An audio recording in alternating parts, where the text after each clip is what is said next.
if you've got a document, a living document that has information about your business or clients or whatever the case might be, and then you go to use your gem in a conversation, it's going to reference that living Google Doc, whether that's a sheet or a presentation slide.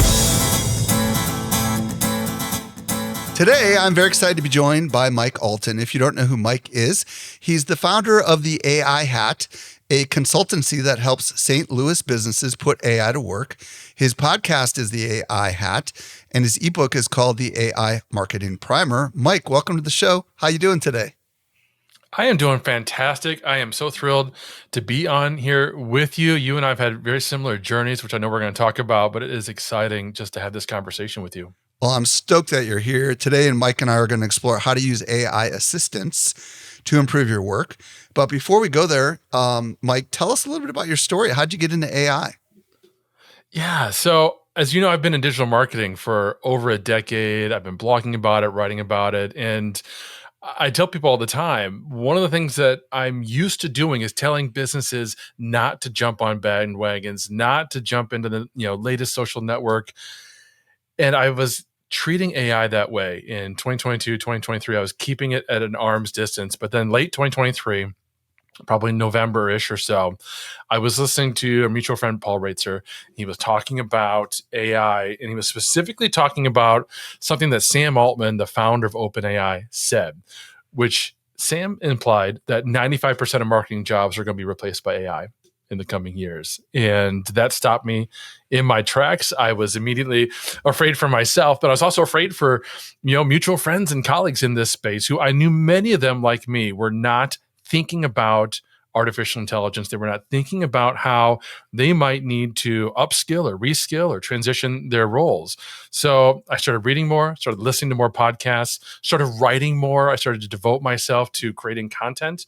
And by mid 2024, launched a whole new podcast and have had a really great time talking to 60, 70, 80 people, experts and fellow marketers like yourself who have really embraced AI and really illuminated for me what AI can do to help me and the other folks that I'm trying to help.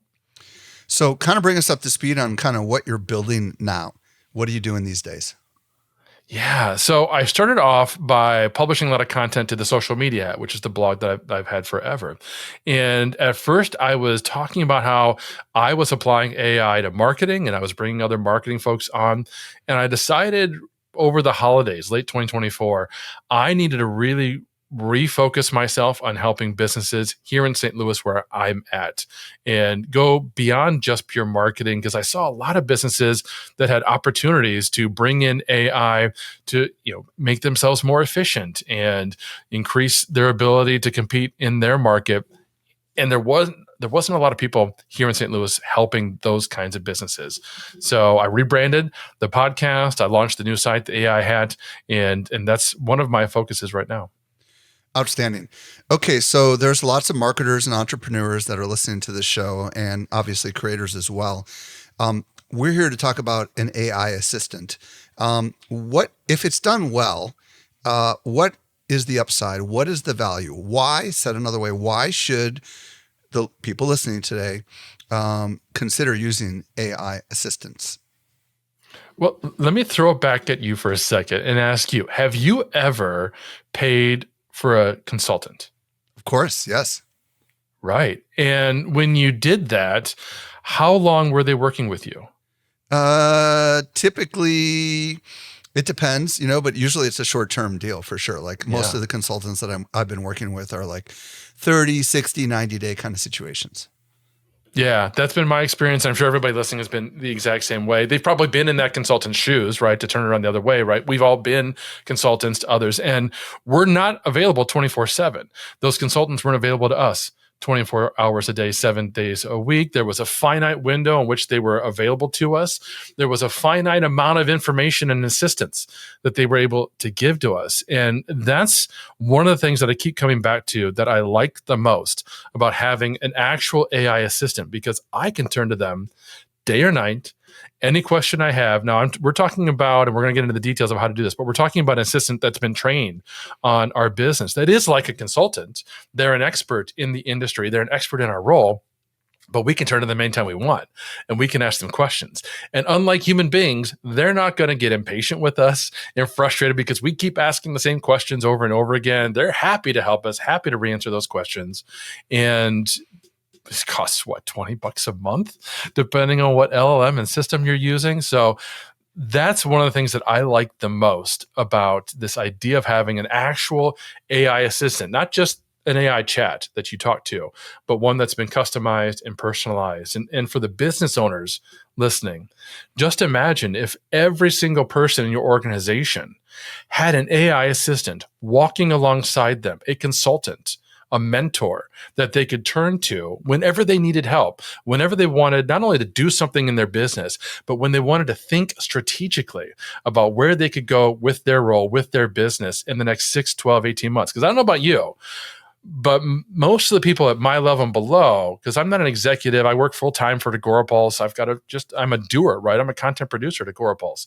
It's been really hard for me to think strategically about what I'm doing long term because I'm so enmeshed in what I'm doing today. But when you've got an assistant who can take some of the busy work off your plate and then sit alongside you as a strategist, that opens up so many doors. Yeah, and I want to add some thoughts to this as well. Depending on who you are that's listening right now, you might actually be really strategic. Like I am very strategic. It's my number one strength in Strength Finders. And I often tell myself this story. Well, I'm pretty strategic. I can figure it out. But the reality is that I've got so many things that I need to do as the CEO and founder of this company, and I've got all these people that work for me. I actually often am kind of out of energy when I'm needing to be strategic in my thinking. And having a sparring partner, as I've referred to it, or having a strategic ally that I have trained up that I can interface with just kind of helps me, for lack of better words, like it gives me like a pick me up. I don't know how else to say it, right? It's like a boost. All of a sudden the synapses in my brain start connecting and I'm like, oh, that's a really good idea. And I just keep working it and I find it's really valuable. My guess is when you did your rebrand, you were using AI to help you with that. Is that a fair assessment? Oh, absolutely. I was having long conversations with Gemini back and forth. We were talking about my strengths. We were talking about my goals and objectives for myself personally. We were talking about the problems that the people I wanted to help, what kinds of actual problems were they having, not things at a high level like, oh, we're overwhelmed by AI. That's not really a problem. What the problem is, they are trying to produce more with less within their business. They're trying to stay competitive and profitable in an era where that's really, really hard these days. And we had really deep conversations back and forth, and I loved it. It was so much fun. Well, there you go, folks. The upside to having an assistant or multiple assistants, as we may be talking about today, could be very valuable. So let's set the groundwork. Like, where do we actually begin if we want to create something like this? The first step, I think, is you have to understand how to have a conversation with the AI, with an LLM. We're talking about ChatGPT or Gemini or Claude, something like that. And if you aren't experienced in doing that, I recommend that you use a framework. And we can walk through the RICCE framework, RICCE. And the concept there is that you don't necessarily have to use a framework in every conversation. But like training wheels, it helps you get started on the right path and make sure that if this is something that's new to you, talking to an AI, giving it the information it needs, giving it context, that framework will make sure that you know exactly what to give the AI through that conversation. And this is important for two reasons. One, in every conversation we have with AI, whether they're trained as an assistant or not, it's still important to know what we need to tell them and what we don't necessarily need to tell them. But then secondly, we're going to talk through how to actually build your own AI assistant. And in order to do that, you have to talk to the AI. It's not going to necessarily inherently know what you want to accomplish. So you've got to do some of that groundwork. Okay, so let's get into some of the things that we talked about when we were prepping for this was to identify some of the kinds of tasks that AI can do. Talk to me a little bit about that, and then talk to me about this concept of a custom instruction. Yeah, so most of us are probably familiar with some of the what I would call basic uses of AI, creating blog posts, creating social copy, creating email campaigns, answering questions. Some of us maybe even using systems like Perplexity instead of Google for search, where instead of a whole list of results, we get the answer. That you can do with most of the LLMs out of the box. But as you start to personalize and customize them, then first of all, the results that we get can be so much better. Instead of a vanilla blog post that sounds like AI wrote it because it's using all kinds of high volume words like Dell that we weren't really using colloquially before, it can be personalized to use our brand voice and our brand style. And it can know not only how to speak through that blog post, but it can know who we want to talk to and help us address those target audiences, those pain points, help us focus as businesses and marketers on benefits over features. Because it's really easy to fall back into that, hey, let's just talk about how great we are. When you've got that AI who's been trained to know what you want to accomplish and who you're talking to, it can give you those guardrails. Like we talked a moment ago about how I'm focusing on St. Louis businesses right now. Well, my AI assistant knows that. And now every time I go to brainstorm an email campaign or a blog post, it is inherently trying to interject, oh, Mike, we should talk about St. Louis businesses. We should talk to St. Louis businesses. We should find examples of St. Louis businesses that have adopted AI. That's a great reminder. It's not always appropriate. If I'm sending an email to my wider newsletter audience, most of them are not in St. Louis, so we're not going to do that. But it's still that helpful reminder that's sitting next to me digitally, right? And it's telling me, look, these are some of the things that we need to do. So those assistants can be brought on to do much higher level tasks than just create a blog post, create a tweet, right? They can help us map out entire marketing campaigns. They can help us translate content into different languages, maybe even push that content into different systems. Those are the kinds of things that I want us to be thinking about when we talk about AI assistants. Again, like I said before, those strategic partners that we could sit next to before we even get to the point of creating a blog post. Let's strategize. What should our content strategy be for Q2? Who should we be talking to? What have we done before? And what worked, what didn't? How should we think about and approach then our next quarter's content? What might that look like? What are some example blog posts? Or what can we do that's not just a blog post? Those are the kinds of high-level conversations we could be having and then drill down into the actual machinations of creating those marketing assets. Talk to me about this concept of a custom instruction that we were exploring when we were prepping. Yeah, so this is where we start to personalize the AI. You can do this in a prompt. You can open up ChatGPT or Gemini and you can tell it who you are, what your business is, what your goals and aspirations are, what your challenges is, who your target audience is. You can give it all that information in the prompt if you want to, and then have it help you draft a blog post or an email or whatever it is that you're trying to accomplish. But imagine if you didn't have to do that every single time. Imagine if you could personalize the AI so that it already knew who you were, who your audience is, what you're trying to accomplish, or any other specific things that it should know about the task that you're trying to do. So all the major large language models, ChatGPT, Claude, Gemini, they all have this ability in the settings where you can go in and you can create what are called custom instructions. Now in ChatGPT, they're called custom GPTs. It's something you guys have talked about on the show before. In Claude, they're called projects, which I know you guys use and talk about. In Gemini, they're called gems. They all work the same way. You give your instructions a title. You can describe it if you want to. You can even give it an icon if you want it to stand out from the others. And then you set about writing the instructions. Now, the cool thing about AI that's different from everything else we've done as marketers, technology-wise, if we don't know how to do it, instead of going to YouTube or reading a book, you could just ask the AI.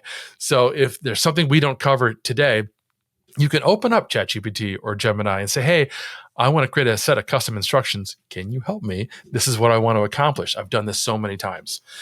So in the custom instructions, you're going to tell the AI what the role is that you want it to serve as. Is it a blog writer? Is it a copywriter? Is it an email strategist? Is it something more than that? You are going to give it all the context it needs to know.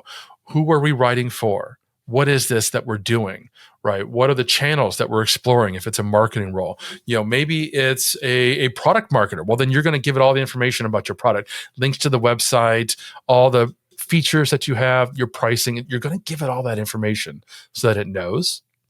And then you can set about giving it any other specific instructions. So these can be used for very specific tasks. Like I have a podcast, so I have a showrunner GPT for every single one of my shows. I've got 4 with Agorapulse and then my AI show. And each one of those has been trained to go step by step. We have a new guest. What's their name? I give it their name, and then it asks me in return, what's their LinkedIn? And I do that. And we go back and forth, and we build together a pre-show document.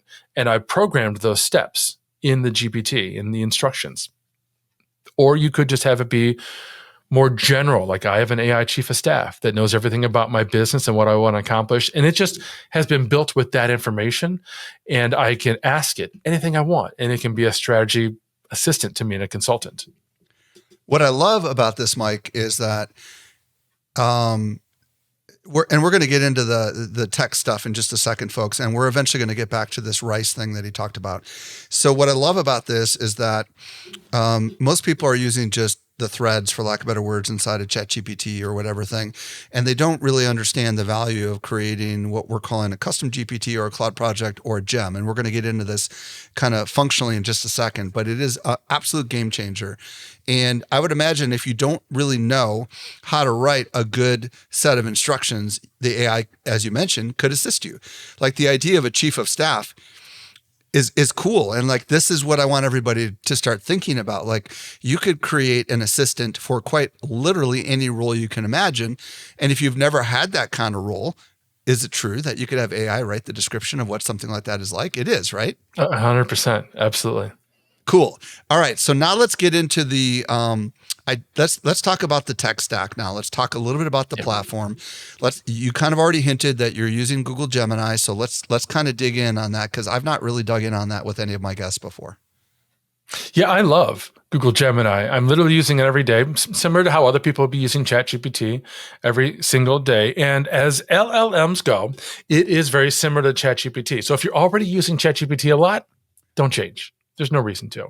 But if your organization is a Google Workspace organization, you're already paying for Google, then you should be using Gemini. You don't need to pay extra for OpenAI's ChatGPT, because Gemini does almost all the same things that ChatGPT does. It's very similar, I think, to social networks. You and I, Mike, we've been watching social networks evolve over the years. And, we go back 5 or 10 years, they were all very specific in what they did. Instagram, you posted images, square images, and that's it.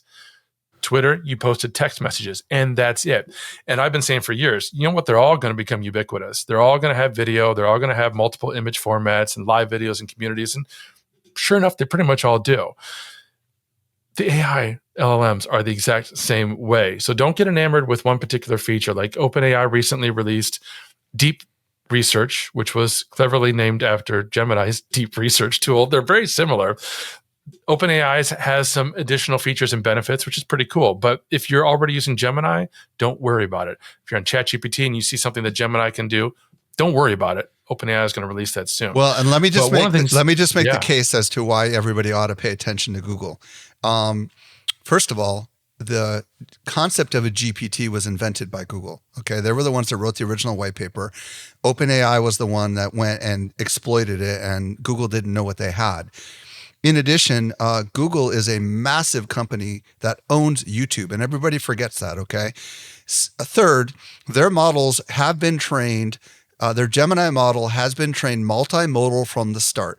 What that means is it's been trained to see, to hear, to speak, and all the different mediums, right? So even though today it seems to be just text, I was listening to an engineer at Google, and the new model of Gemini that's coming out called 2.0 is going to have the ability to do audio, video, images, text, all the things, okay?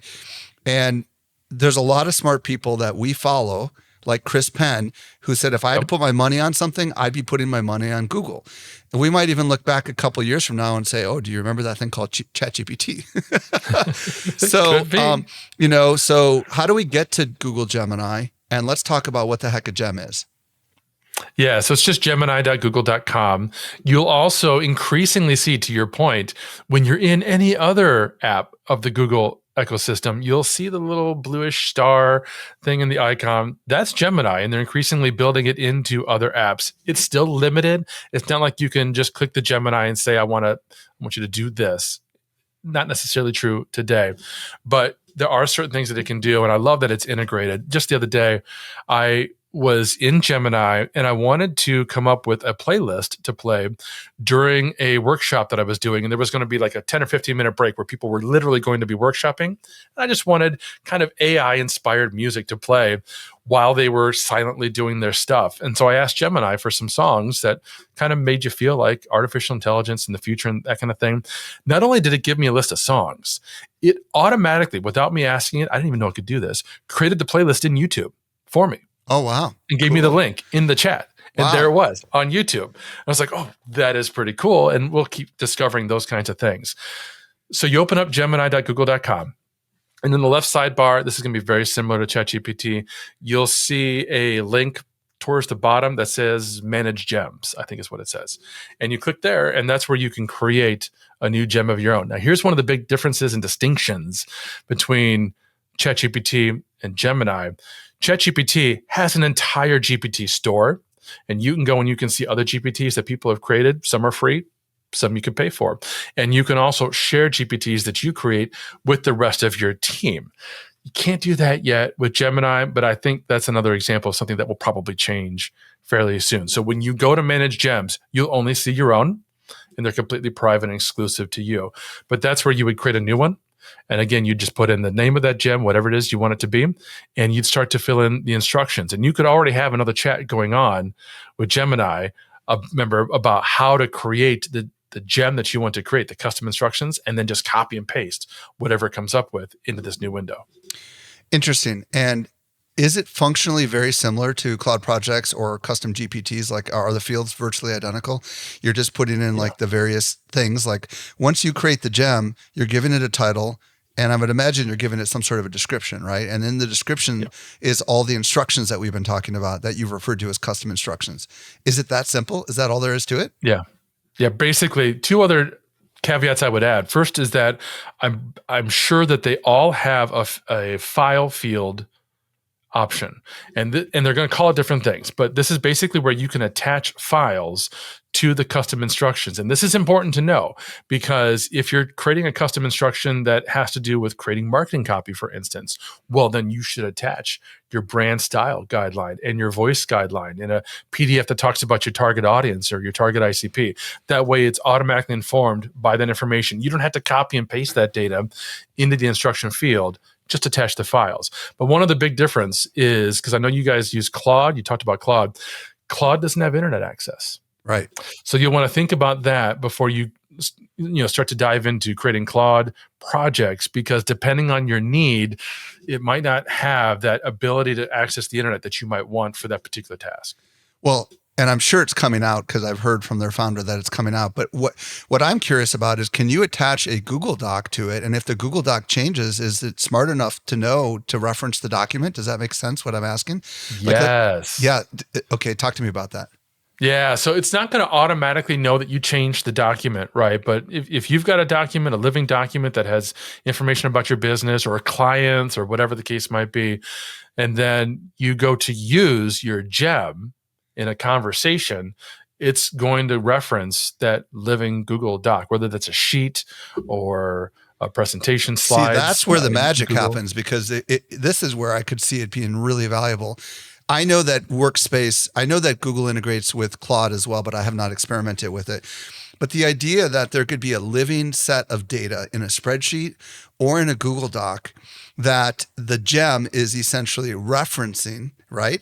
And if those things are dynamically being updated, all of a sudden, that's kind of magic sauce for any small business, because I'm guessing 95% of small businesses are utilizing the Google Workspace ecosystem. So when you start adding in all that stuff to it, I mean, that's kind of magical. So The trick is you need to tell the instructions what it is. Okay. Because you're not going to attach a Google Doc. You're going to put the link right Okay. in the instructions because it's just a link. And you would want to tell it in the instructions, this document is our brand voice, or this document is everything I need to know about my client, or whatever, or this sheet is all of my past podcast episodes, whatever it is that you're trying to attach. That way it knows when to reference that in the conversation that you end up having in that chat. Interesting. So what can it do? Why are you using it more than ChatGPT? I'm just curious. Like, what is it about the gems that has gotten you all in outside of just using ChatGPT? Is it just the fact that it's all in one system, or is there something more beyond that? That's a big part of it. I'll be transparent. I started using it because I was doing an AI workshop in Philadelphia back in November with my partner, Chris Carr. And Chris is a huge, heavy ChatGPT user. He's in there all day. He's doing some really fantastic advanced automations with ChatGPT. But we were teaching a room full of business folks from HR and all over the departments. And some of them were using Copilot. Some of them were in the Google Workspace environment. And he said, hey, Mike, can you learn one of those other systems so at least one of us can speak to Gemini and Copilot? So I said, sure, I'll use Gemini. Turned out I was already paying for a Google account that I just needed to change it to a Google One AI account. And now I had full access to the most advanced Gemini model. So that was the reason why I dove in to begin with. And I immediately just fell in love with this system. First of all, Google knows what they're doing when it comes to UI. So even though it's similar to ChatGPT, there's just some subtle differences that just make it a little bit nicer to use. And then I started using Notebook LM, which I know you guys have talked about on this show in a past episode. Folks, definitely listen to that if you haven't already. And I started using the original Deep Research, Gemini's Deep Research. So for folks who don't know, this stuff is freaking amazing. You open up Deep Research, which is just a toggle in the chat. So you could use one of the regular models, 2.0, 1.5, or just choose Deep Research. And you tell Deep Research, hey, I want to know everything about the businesses in this addressable market, for instance, or I want to know everything about something else. And you give it that research topic, you go in as much depth or as little depth as you want, and it's going to read what you said, and it's going to come back with a research plan that you can review. It's going to repeat what you said, and then it's going to add some other ideas that it had based on what you asked it to do. So I did this in over the holidays last year, 2024, when I wanted to rebrand. And I live here in St. Louis. I've lived here since 2007, but I've always worked remotely for Agorapulse and then a different remote company before that. So I'm not plugged in to the St. Louis area. I don't really know St. Louis businesses and St. Louis industry. So I used Deep Research and I said, hey, we're going to start working more in St. Louis. Please help me understand, do some research and understand what are the top industries in St. Louis? What are the businesses, some example businesses that work in those industries? What are some of the challenges that they're having that AI could resolve? What are some of the associations and organizations that represent those businesses? And it repeated all that back and then also added things like where these businesses are located. It said the top 10 industries. There were a couple of things that it thought, oh, I should probably research this too, based on what Mike's asking. Things that was like, oh, wow, yeah, that's a really good idea. You should definitely research that. And then it went off and scanned over 100 websites, scraped them all, pulled all that information back in. It took about 5 to 10 minutes. And then it eventually came back with a complete report of what the business landscape is like in St. Louis. It identified finance, healthcare, manufacturing as the top industries here in St. Louis, which is correct. And some of the top businesses in those industries, like Barnes Jewish is the number one hospital, number one provider of healthcare, and went on to talk about all the different things that they're going through, the issues that they have as a business, like we talked about before, that aren't necessarily specific to AI. But if I want to help them with AI, I need to understand, okay, what are their challenges and pain points today that maybe AI can actually help them with? Gave that all to me in a report. Now, for those who are familiar with ChatGPT's Canvas, it's going to look very similar, where on the one pane, on the right pane, you have the conversation that you're having back and forth. And on the right pane, you have the output. So initially, it's a report, multiple pages of report, including all the sources cited. But then you can have a conversation with it. You can ask questions.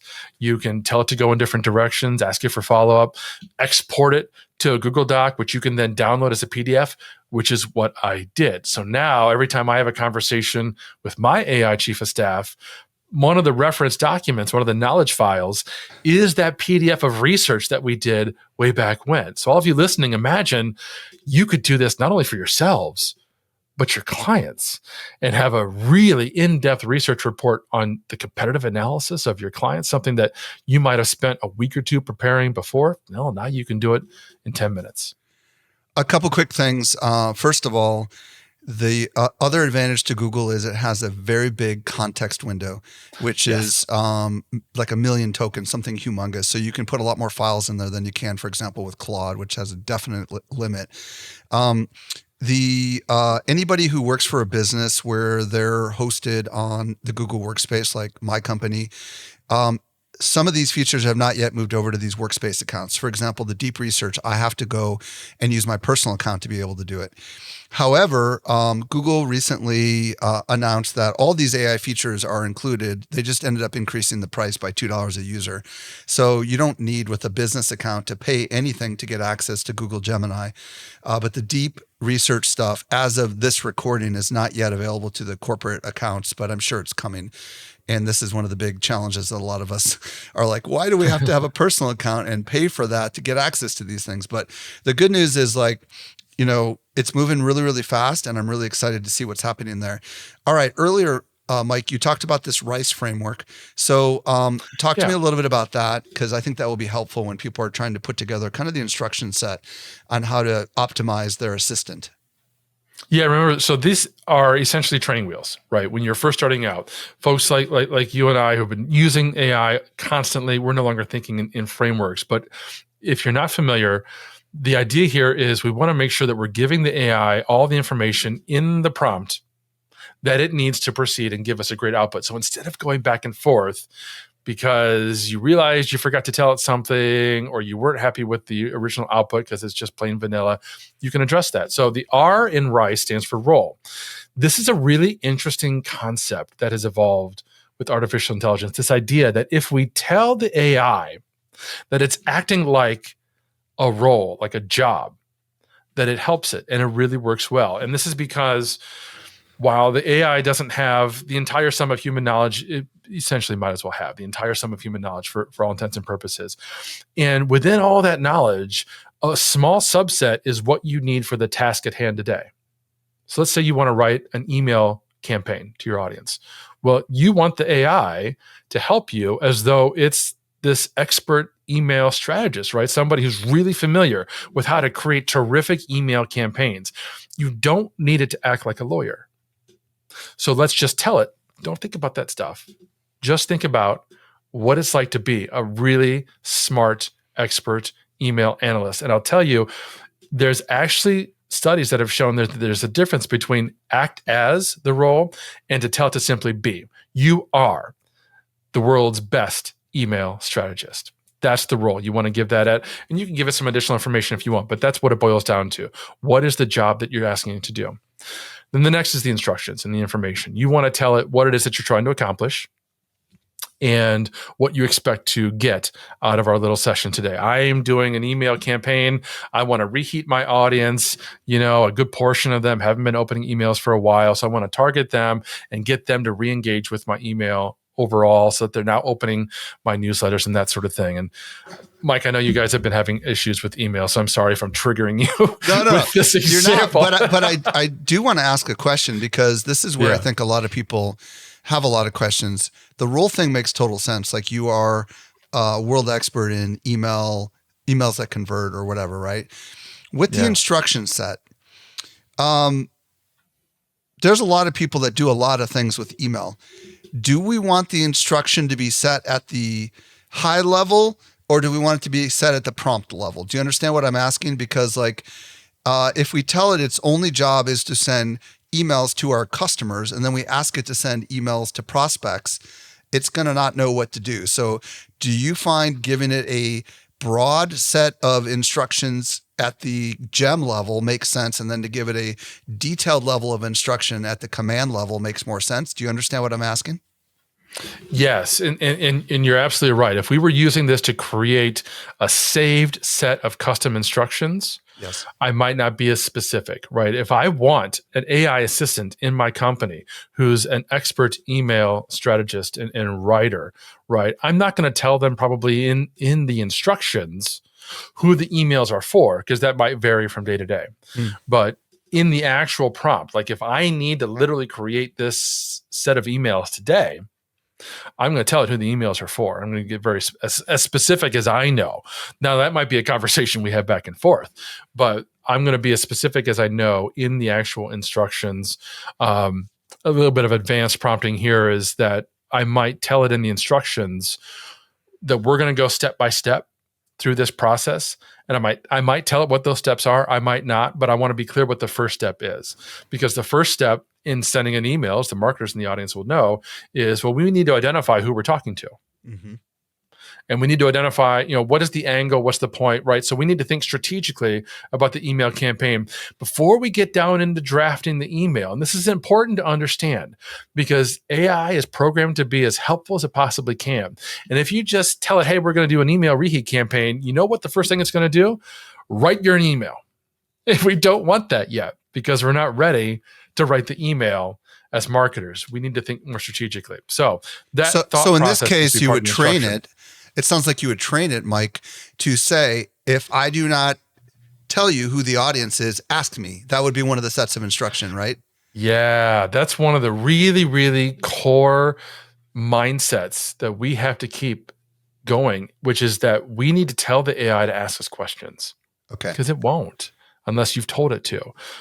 So I tell it to push back on my assumptions, and I tell it to ask me questions to clarify anything that I've said that it doesn't quite understand.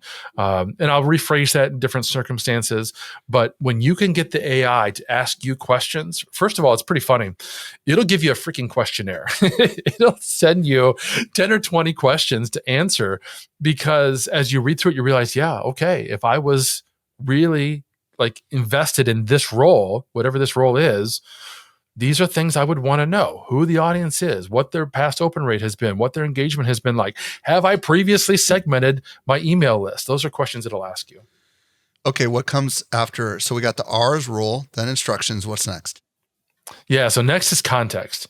And so this is where you're going to want to tell the AI background information. So if you're just starting in a prompt, it's going to need to know, okay, who your business is, who your target audience is, those kinds of things. That's the kind of context it's going to need to know. If you're building a gem or a chat GPT, do the same thing in there. Use the same framework there. Give it that context. Say, hey, look, I've got an entire document prepared for my target audience. You'll find it attached in the attached files. Tell it that. Don't just attach it and assume it knows it's there. It'll read it, but it might not know what to do with it. So you tell that in the context area of the instructions or the context of the prompt. Now, if this is your first time going through this exercise, just do this in a basic prompt. But later on, you can build this into custom instructions. Okay, keep going with this RICCE framework. Yeah, so the next is constraints. And this is where you might want to add some specific boundaries that you want it to employ. And there might not be any, but maybe your emails are typically short. So you might give it a constraint of, hey, just so you know, when we get to the email creation phase, it's got to be 500 words or less. Or maybe you're like me and you want to have a long form stuff, because that's pretty much all I put out. Say, hey, we're going to do it. This is going to be a big deal. This should be at least 1,500 to 2,000 words, because I want to speak at length. Give it that constraint so that it understands what your preferences are, and any other constraints that you might want to give it. It's we're only English, we're only talking to our North American audience, or we're talking to a global audience. Anything that you can think of that, again, would help the AI come back at you with really great information. And again, you could do this in the prompt level, or you can do this in your saved instructions, whichever makes sense. And the last, the E in RICE, is evaluation. And this is almost more for us. It means that we need to know what success looks like. We need to know what good looks like. And you might tell the AI that. You might give it an example. Sometimes people use E for example there. But it also just means, you and I, as we're creating the prompt or we're creating the custom instructions, we need to already understand what we're trying to get out of it. What will good look like, so that we can evaluate the responses? Was this a great email? or is it just a ho-hum email? And so that requires a little bit of domain knowledge. That might require some research if it's something you're not really experienced in. But that's important to know. Otherwise, you might be tempted to just go with whatever the AI gives you as outputs. And it's probably not very good. Yeah, some of the things that I've noticed, mostly working inside of Claude, is constraints is really important. Like I could tell it, look, don't overuse emojis. Like that's an obvious one that you could put as a constraint, or avoid some of these kinds of words. Another thing that I really love doing, which maybe falls under context, but might fall under this evaluation/example, is to give it examples of the best performing work that we've done, especially when we're writing, and then ask it to model or mirror that style. I found that to be exceptionally valuable when you're actually creating content. Now, this is where it gets interesting. When you're creating a chief of staff, which I want to dig into a little bit here, what if you don't know what kind of constraints to give it, or even how to evaluate it because you've never had a chief of staff? Can you talk to us a little bit about what you did there? Yeah. So for my AI chief of staff, this is an AI assistant that I can turn to whenever I have questions, ideas, I want to brainstorm for my own personal side hustle business, the AI hat. And I've trained it to understand my target audience, understand my voice and style. It knows I like Star Wars. It knows I like history references. It knows all that. But it also knows, because we had a conversation back and forth about this, it knows what my goals and objectives are for the coming year. It knows where I want to be by the end of 2025 and into 2026 with this business. It knows I want to help St. Louis businesses, like I mentioned before. So I gave it a role similar to my own.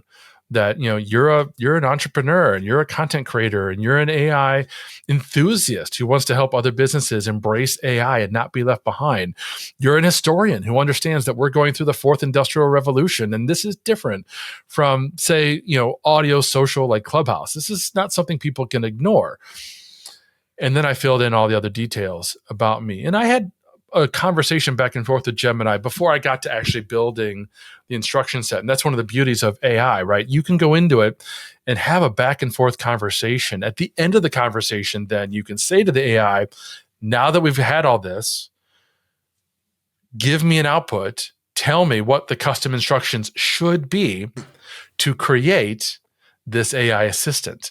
So one of the things, Mike, that I did this week that was after you and I talked, so this is new to you, but I've been thinking a lot about this. How could I help other people go through this themselves? So I actually wrote an article, and I called this your AI work buddy, because maybe you're not a founder or a CEO. And so this idea of a chief of staff kind of almost sounds kind of grandiose. Our friend Paul Raitzer did a whole webinar about a co-CEO. Well, if I'm not a CEO, why would I want a co-CEO? Maybe my job is copywriter. Maybe I'm a social media manager, something like that. And I thought, well, what if everybody just had a work buddy based in AI? What if everybody had an AI assistant that they could go to that is like them in their role? They're trained, they understand, they have the same goals, the same objectives. They understand their place in the organization. They understand what the organization is. And they can then turn to that AI work buddy anytime they wanted to and brainstorm, ask questions, help them prioritize that day's tasks, help them create copy if that's what they want to do. Heck, they could even turn to the AI for empathy, which is super interesting. You could turn to the AI and say, you know what, I am just having one heck of a day. All this stuff has happened, and you could train it if you wanted to be empathetic and understanding and supportive.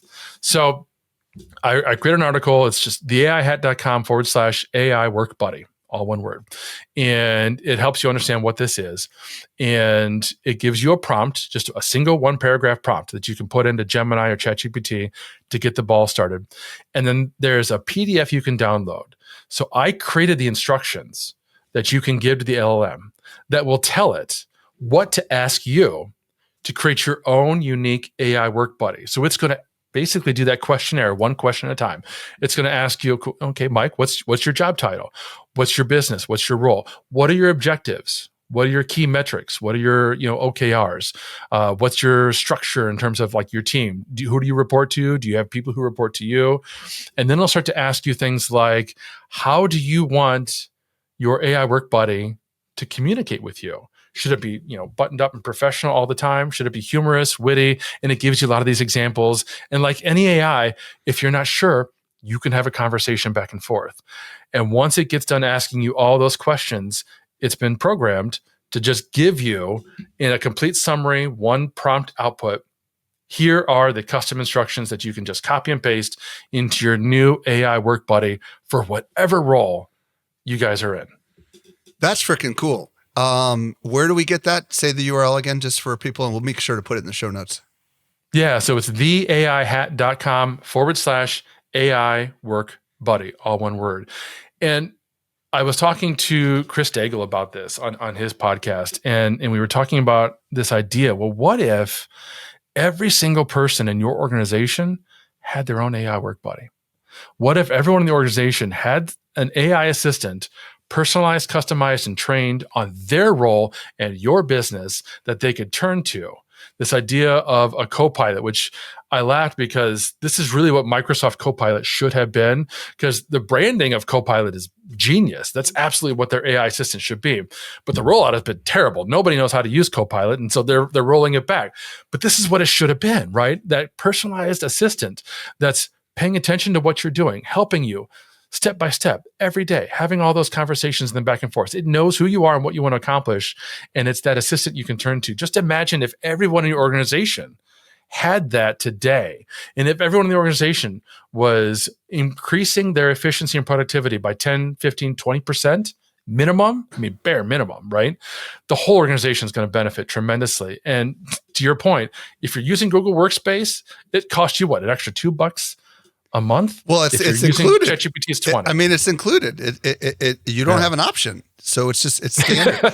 It's like, hey, we're increasing your price, but it's included. It's free. It's not really free, but it's there. It's free. Mike, this has been amazing. If people want to connect with you on the socials, what's your preferred platform? And if they want to reach out to you and do work with you, where do you want to send them? Yeah, so I'm active everywhere. The best thing to go is to theaihat.com/connect. That's where you'll find my social channels. You can pick whichever one you're active on. I'm on all of them. You can find the podcast, the blog. And if you want to actually have me come out to your business and do a workshop, I do a 3-hour workshop where I'll walk through what's capable and possible with AI today. And then we'll spend an hour and a half just on prompt engineering and custom instructions and memory. And then we'll spend an hour workshopping individual solutions. You can find out more about it there. Sweet. Mike, thank you again for coming on the show. This was amazing. Thanks so much for having me. This has been a blast.